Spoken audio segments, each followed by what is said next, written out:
Halo para pendengar, dimanapun kalian berada. Balik lagi di channel Gary Christopher.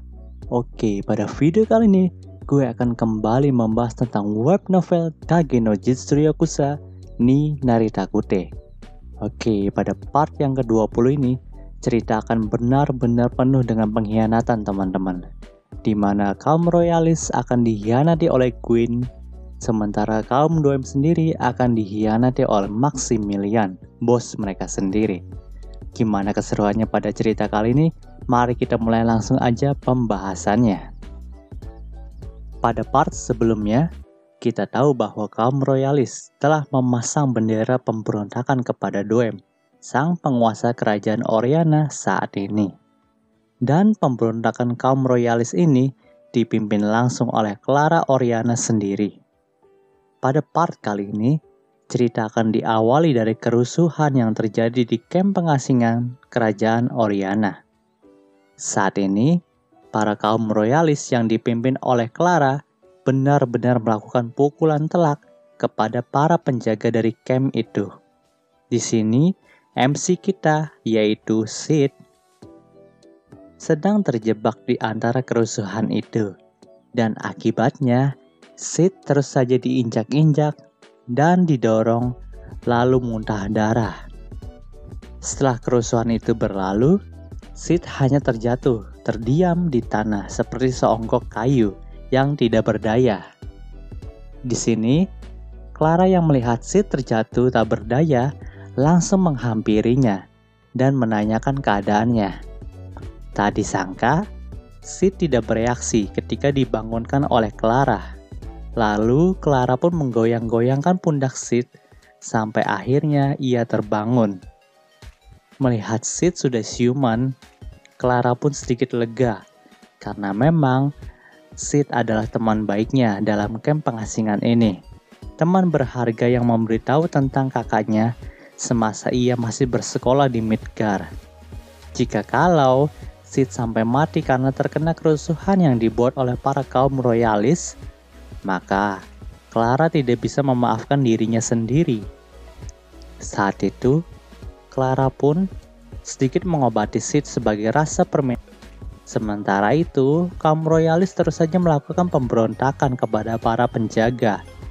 Dalam pemberontakan ini, kaum royalis tidak sendiri. Mereka ditemani oleh para kaum sampah yang ikut memukuli para penjaga. Keadaan di sana semakin memburuk bagi pihak para penjaga. Namun, saat mereka berada di titik akhir, para penjaga pun mendapat bala bantuan dari para swordman magic yang telah disewa oleh Doem. Dan pada saat itulah, keadaan menjadi terbalik 180 derajat. Saat itu, para kaum royalis pun menjadi ketakutan dan terdesak. Melihat keadaan yang semakin memburuk, Clara pun berpamitan kepada Sid.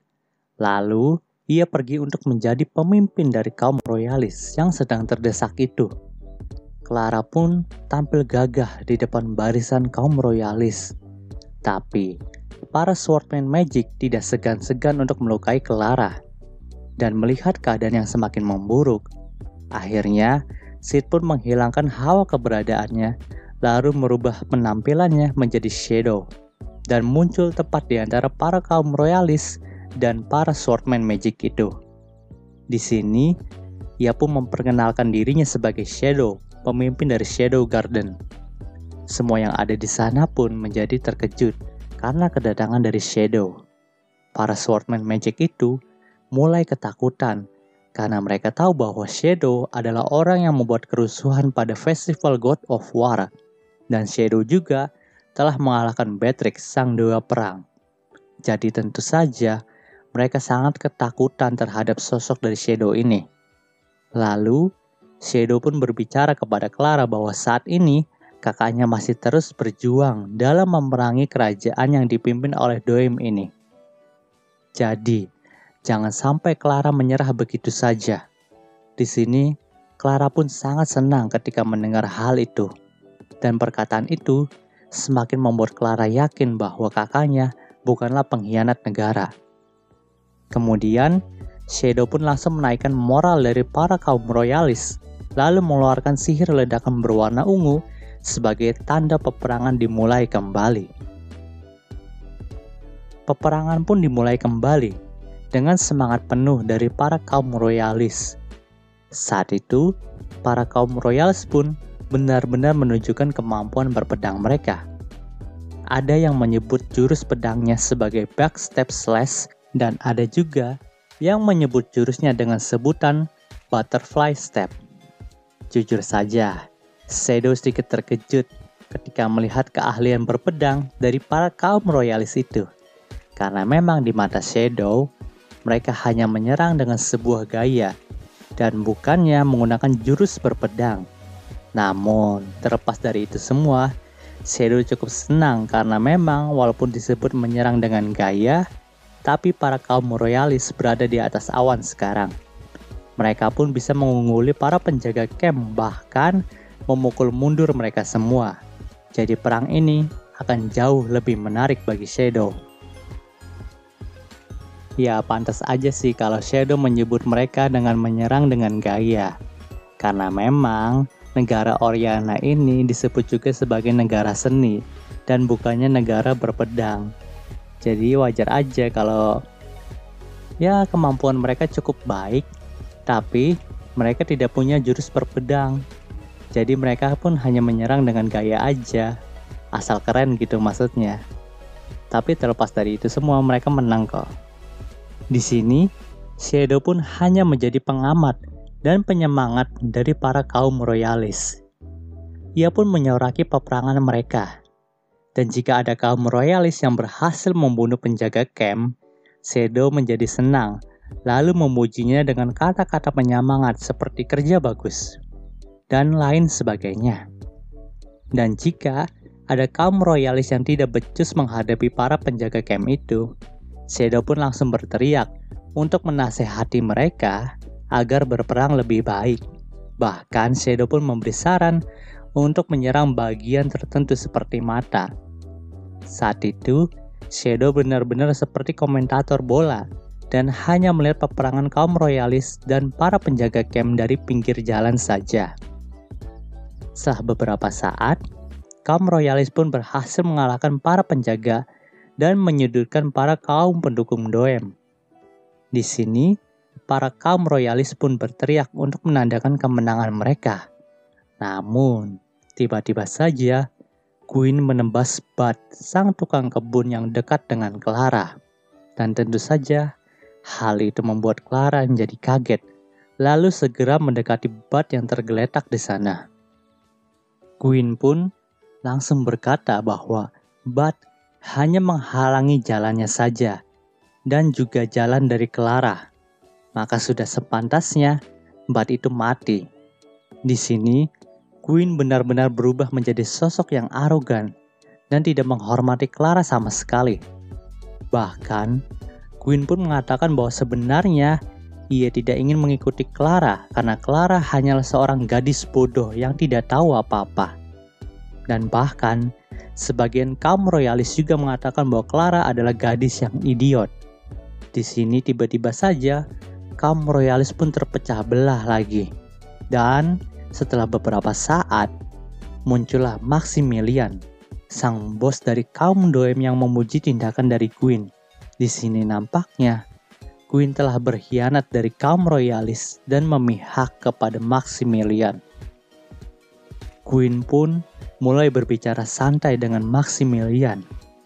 Dan dalam pembicaraannya itu, Queen berkata bahwa ia lebih rela mengikuti Maximilian daripada mengikuti gadis idiot seperti Clara.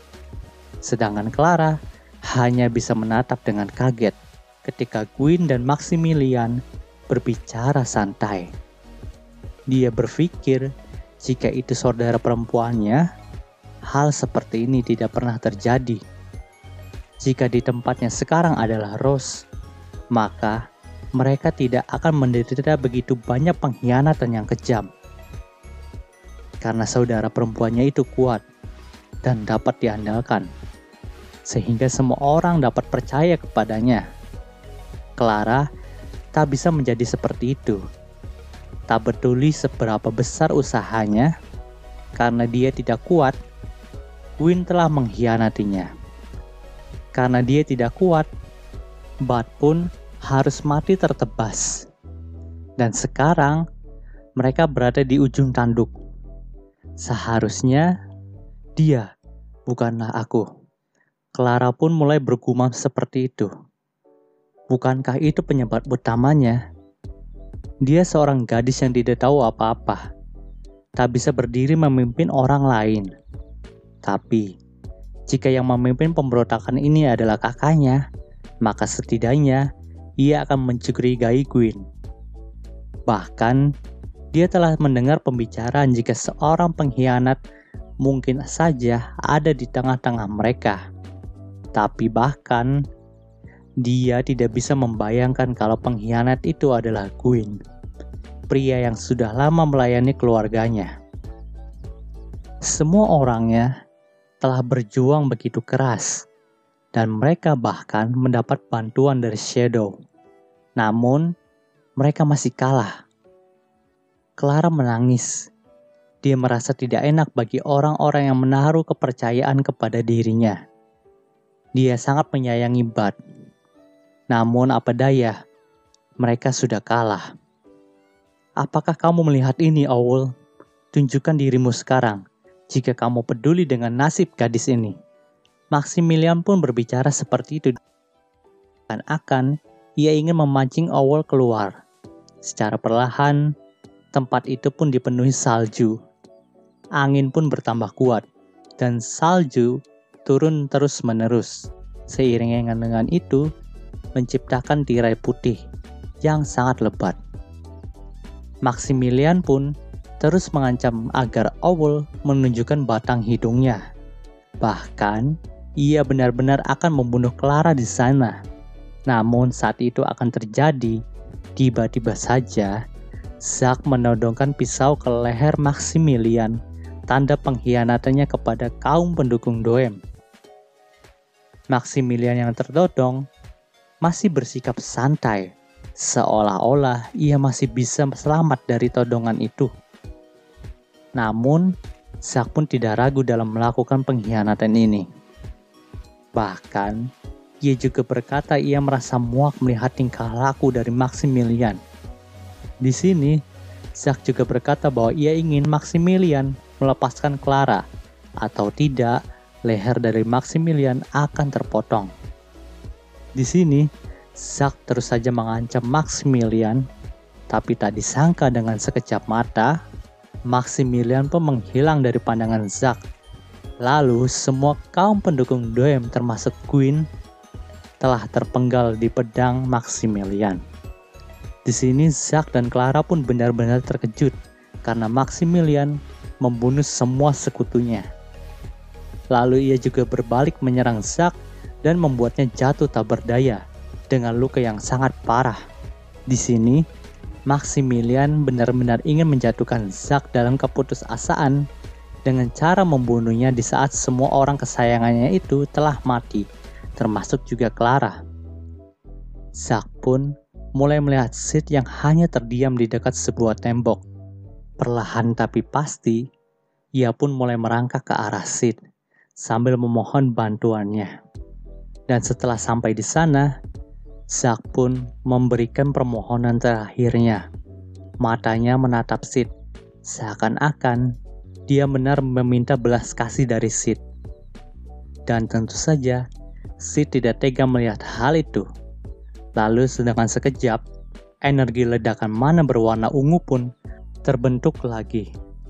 Dan Sid langsung berada di hadapan Maximilian dengan wujud shadow-nya. Di sini, Maximilian pun sempat takut dengan keberadaan dari Shadow, karena memang tekanan mana dari Shadow benar-benar besar, sehingga membuat Maximilian sempat tertegun. Dan ia pun sempat mengingat perkataan dari Doem bahwa Shadow adalah orang yang sangat berbahaya, dan setara dengan para pemimpin di Ordo Diabolos. Namun, Maximilian pun tidak percaya akan hal itu, karena Doem mengatakan itu sambil mabuk. Tapi terlepas dari itu semua, Maximilian pun tidak terima dengan kekuatan Shadow. Lalu, langsung membuat gerakan super cepat yang tidak bisa diikuti oleh mata orang biasa.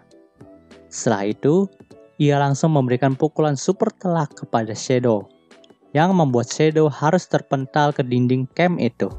Namun, tiba-tiba saja, Owl pun datang ke tempat pertempuran, dan hal itu membuat Maximilian menjadi tambah senang, karena akhirnya ia bisa bertarung dengan Owl kembali. Dan cerita di part ini pun berakhir. Oke, mungkin segitu dulu pembahasan web novelnya kali ini. Jika kalian suka video ini, jangan lupa untuk like, komen, dan juga subscribe ya. Dan juga share, agar gue lebih semangat lagi dalam membuat video.